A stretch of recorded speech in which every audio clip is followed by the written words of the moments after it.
Hi guys, Lily here, back with a new video again of one of those items I have made and never shown.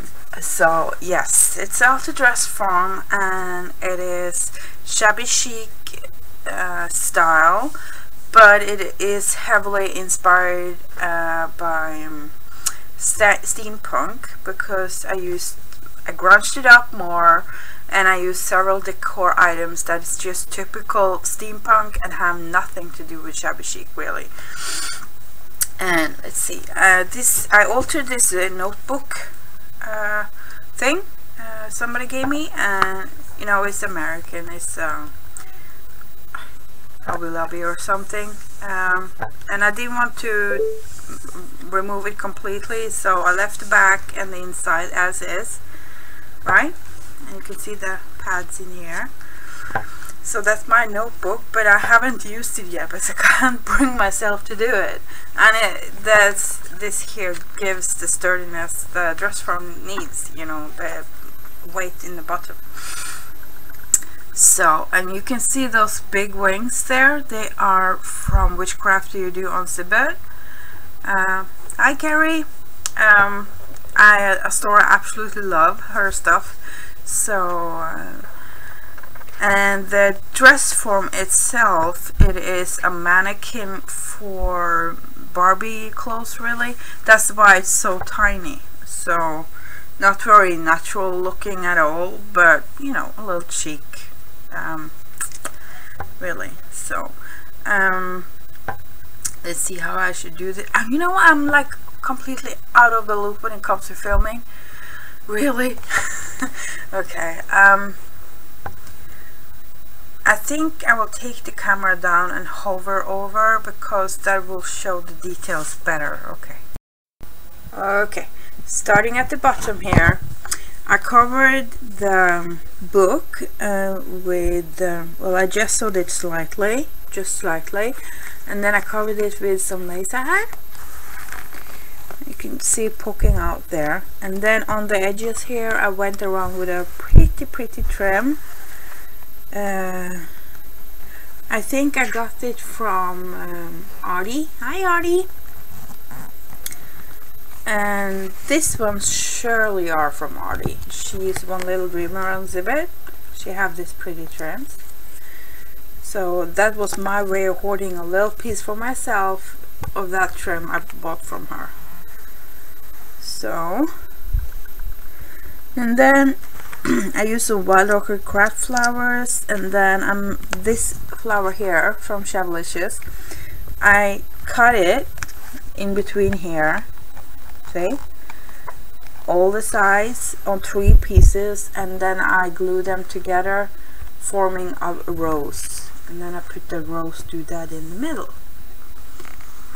And then a little pretty bird somebody gave me, and a typical steampunk charm, some buttons, and this trim here is a PVA leather, fake leather, and I was considering taking it in for the store, but you know guys, even though how pretty it is, it's just crazy pricing on it.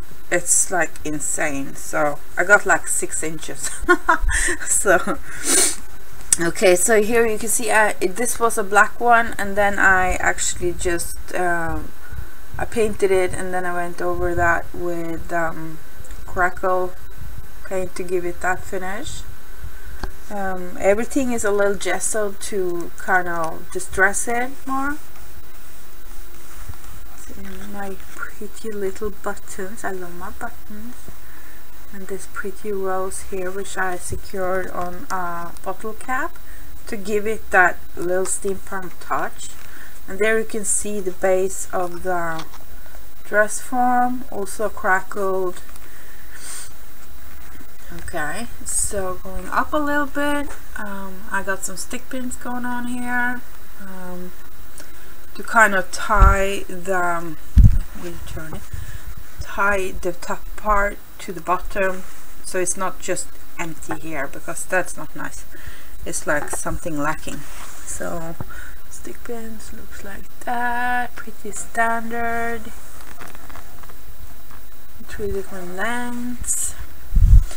And then the stem, to make it more sturdy, it was also flat on the back side, so I don't think that's very nice. So I painted it white, and then I went around it with burlap, or not burlap, but like a Hessian, well, Hessian and burlap is the same. It's like a twine, like you use for gardening stuff and so on, but it's similar, you know. And then I painted that with white slightly, and then some silver on top of that.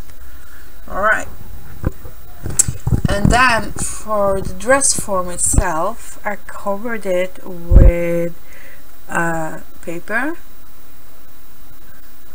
and just tore strips, you can see there, and I kept it with the length of the form. She got a little booty there.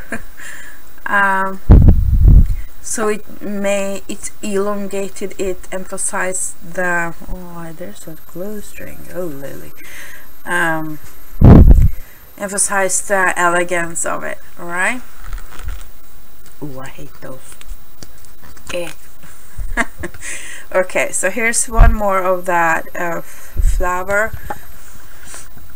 and I'm not sure if you are able to see it, but it's this fake leather. Okay, and then for us to make her like a belt or something, I used one of the filigrees from Shabbylishious, and on the top there's more heavy smaller strips with more script on, so it's like becomes more and more sparse further down you go on the dress, the script. And then on the top here, that's also a filigree from Shabbylishious, which I cut into shape. I halved it, and then I made like a bracelet. No, not bracelet. It's called a necklace. Let's see. You see, it's just folded.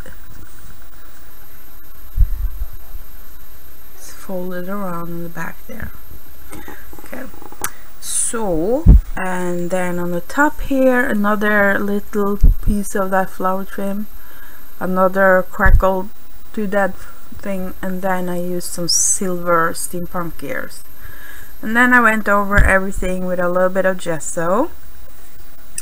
And for the wings, they were painted black, and then painted with the crackle medium, and then painted white. So that's it. I absolutely truly love this one. It's so pretty. I really do. It's one of those things I made that I go like, oh, when I see it.